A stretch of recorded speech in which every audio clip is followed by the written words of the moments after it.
নমস্কার বন্ধুরা, আমি বিকাশ। আপনারা দেখছেন তোমার আমার নিউজ। আমরা চলে এলাম আজকে আবার একটি নতুন ভিডিও নিয়ে। আমাদের আজকের বিশেষ প্রতিবেদন, ভারত, রাশিয়া আর চীন এই তিন শক্তিধর দেশের ঘনিষ্ঠতাকে কটাক্ষ করলেন আমেরিকার প্রেসিডেন্ট ডোনাল্ড ট্রাম্প। এক সোশ্যাল মিডিয়া পোস্টে তিনি ইঙ্গিতপূর্ণ বার্তা দিয়ে দাবি করেছেন, আমরা ভারত আর রাশিয়াকে হারিয়ে ফেলেছি গভীরতম অন্ধকারতম চীনে। ঠিক কী কারণে এই বার্তা জানাবো বিস্তারিত আমাদের আজকের বিশেষ প্রতিবেদনে।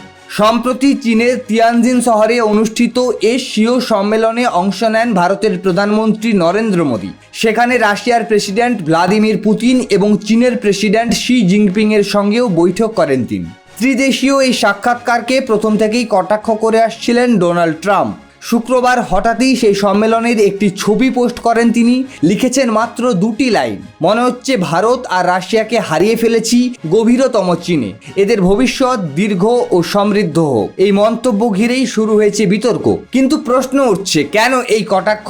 আসলে রাশিয়ার কাছ থেকে খনিজ তেল কেনা নিয়ে ভারতের উপর শাস্তিমূলক শুল্ক চাপিয়েছে আমেরিকা। বর্তমানে ভারতের পণ্যে মার্কিন শুল্কের পরিমাণ 50%। এর ফলে দুই দেশের বাণিজ্যিক সম্পর্ক তিক্ত হয়েছে। পরিস্থিতি এমন জায়গায় গড়িয়েছে যে ভারতের ব্যবসায়ীদের জন্য বিকল্প বাজার খুলে দিচ্ছে চীন।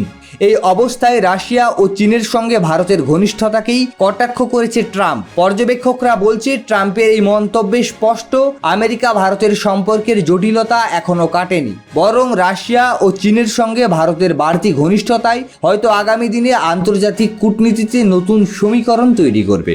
সম্পূর্ণ প্রতিবেদনটি নিয়ে আপনার কি মনে হয় কমেন্ট করে জানাতে ভুলবেন না। আমাদের আজকে দ্বিতীয় বিশেষ প্রতিবেদন, বিহারের রাজধানী পাটনায় ফের এক নৃশংসতা। ট্রেনের অপেক্ষায় থাকা এক তরুণীকে বন্দুকের মুখে অপহরণ করে গণধর্ষণের অভিযোগ। ঘটনাটি ঘটেছে মঙ্গলবার রাতে ফতুয়া রেল স্টেশনে। অভিযোগ, স্টেশন তখন প্রায় ফাঁকা ছিল। সেই সময় দুই যুবক তরুণীর মাথায় বন্দুক ঠেকিয়ে তাকে জোর করে তুলে নিয়ে যায়। পরে স্টেশন সংলগ্ন নির্জন জায়গায় নিয়ে গিয়ে তাকে গণধর্ষণ করা হয়। পুলিশ সূত্রে খবর, অভিযুক্ত দুই যুবককে ইতিমধ্যেই গ্রেপ্তার করা হয়েছে। ধৃতদের মধ্যে একজনের বিরুদ্ধে নাকি আগে থেকেই একাধিক অপরাধমূলক মামলা রয়েছে। এমনকি পুলিশের খাতায় তিনি ছিলেন ওয়ান্টেড। নির্যাতিতার বয়ান রেকর্ড করা হয়েছে, মেডিকেল টেস্ট সম্পন্ন হয়েছে। প্রাথমিক তদন্তে জানা গিয়েছে, অভিযুক্তদের কাউকেই চিনতেন না এই তরুণী। এই ঘটনা পাটনা জুড়ে চাঞ্চল্য ছড়িয়েছে। রাজ্যে মহিলা নিরাপত্তা নিয়ে আবার নতুন করে প্রশ্ন উঠছে। সম্পূর্ণ প্রতিবেদনটি নিয়ে আপনার কি মনে হয় কমেন্ট করে জানাতে ভুলবেন না। আমরা আগামীকাল আসছি আবার একটি নতুন ভিডিও নিয়ে। ততক্ষণ পর্যন্ত ভালো থাকুন, সুস্থ থাকুন।